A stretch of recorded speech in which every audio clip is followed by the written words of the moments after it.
ठीक है, चलिए तो कुछ सामान्य ज्ञान की बातें ध्यान सुनिए। सारे बच्चे पीछे, अर्चना कुमारी ध्यान सुनना है, पीछे तुमको भी देख रहे हैं, पूछेंगे हम, याद कर लो, इधर सब बच्चे से पूछेंगे एक करके, उधर तो नहीं पूछेंगे लेकिन इधर पूछेंगे क्योंकि तुम्हारे लोग इधर गड़बड़ी आ रहा है। मुगल बादशाह औरंगजेब की मृत्यु कब हुई थी? जोर से बोलिए।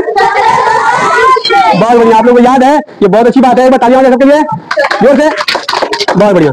चलिए तो अच्छा, इसमें कौन सवाल बन सकता है? औरंगजेब कौन था? सवाल में जवाब हुआ है, औरंगजेब कौन था?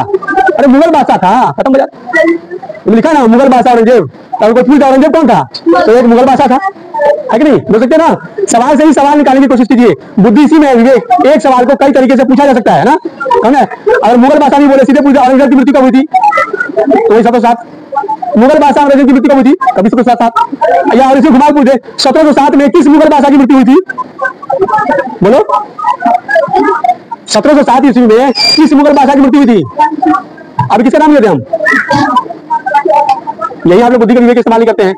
औरंगजेब किसका बात करा? अभी मुगल बादशाह कौन था? औरंगजेब था ना, औरंगजेब की मृत्यु 1707 में, अभी तो तुम बोलिए ना, फिर बोल के ना, सवाल को कई तरीके से घुमा के दिया जा सकता है, वही सवाल तुम जानती हो, लेकिन अगर घुमा के पूछ देगा नहीं लिख पाओगे, इस तुम्हारी बुद्धि का इस्तेमाल तुमने नहीं किया। ध्यान रखना इस बात को, समझ आ रहा है सबको? चलिए, वास्को डी गामा भारत कब पहुंचा था?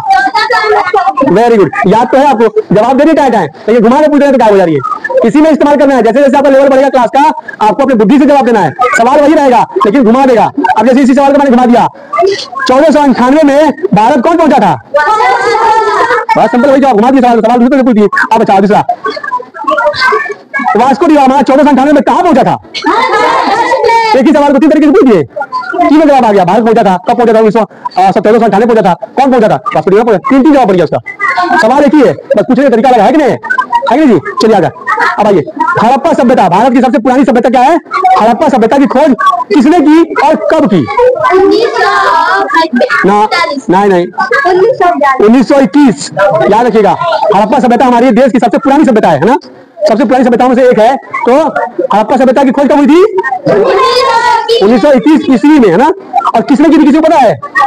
नहीं पता है तो इसको बोर्ड पे लिखवा देंगे, आप उठा लीजिएगा, क्लास खाली होता है तब, अभी अंदर काम चल रहा है।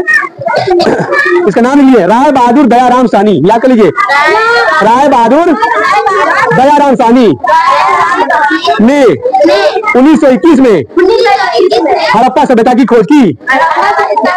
तीन चीज में याद रखने की है, एक दयाराम साहनी, सॉरी राय बहादुर दयाराम साहनी, पूरा नाम क्या हो गया? राय बहादुर दयाराम साहनी, एक सन 1921, और किसकी खोज की? हड़प्पा सभ्यता की। तीन तरीके से सवाल पूछा जा सकता है, हड़प्पा सभ्यता की खोज किसने की? बोलो, ठीक है, राय बहादुर दयाराम, वेरी गुड, राय बहादुर दयाराम साहनी ने की। अब हड़प्पा सभ्यता की खोज कब हुई? ठीक है, अब इसी को पूछेगा उलट के सवाल, 1921 में राय बहादुर दयाराम साहनी ने किस सभ्यता की खोज की? हड़प्पा सभ्यता, बोल तो रहे हैं, इसी सभ्यता के बारे में बात करना, यहाँ सवाल कंफ्यूज हो जाओगे, बोल नहीं पाओगे, दिक्कत हो जाएगा। प्रोनाउंसिएशन, बुद्धि का इस्तेमाल, टॉपिक को समझिए, याद कीजिए, सबको ध्यान रहेगा ना। कभी भी विद्यालय में अगर एक सवाल पढ़ाया जाए, कोई साइंस से रिलेटेड, मैथ से रिलेटेड या जीके से रिलेटेड, या उस सवाल को तीन तरीके से घुमा के पड़ेगा, आपने बनाइए, तभी आपकी बुद्धि का इस्तेमाल है। वरना एक ही सवाल रट्टा मारिए एक सवाल और उसे घुमा के पूछ देगा तो आप भूल जाइएगा। एक सवाल को तीन तरीके से याद कीजिए, ठीक है। चलिए आगे, उत्तर भारत को दक्षिण भारत से कौन सा पर्वत अलग होता है? भारत हमारा है ना, उत्तर भारत है, दक्षिण भारत है, पूर्वी भारत है, पश्चिमी भारत है, बटा हुआ है ना, सबको मिला के भारत बना हुआ है। तो अगर कोई बोलता है उत्तर भारत को दक्षिण भारत से कौन सी पर्वत श्रृंखला अलग करती है? बोलिए, उत्तर ऊपर होता है, हाँ, उत्तर दक्षिण नीचे लिखा था ना, नक्शा में ऊपर नीचे होता है। तो उत्तर भारत को दक्षिण भारत से कौन सी पर्वत श्रृंखला अलग करती है? तो क्या नाम है उसका? किसको याद है? पीछे विंध्य पर्वत, कौन सा है? विंध्य नहीं, विंध्य, ध्वनि ध्य, हाँ, ध्य आधा ध, य ध्य, विंध्य, वहां से वी, बिंदु, विंध्य, आधा ध और यह विंध्य पर्वत, है ना, याद रखना है। विंध्य पर्वत जो है उत्तर भारत से दक्षिण भारत को अलग अलग करती है ना, बॉर्डर है, ठीक है, याद रहेगा। चलिए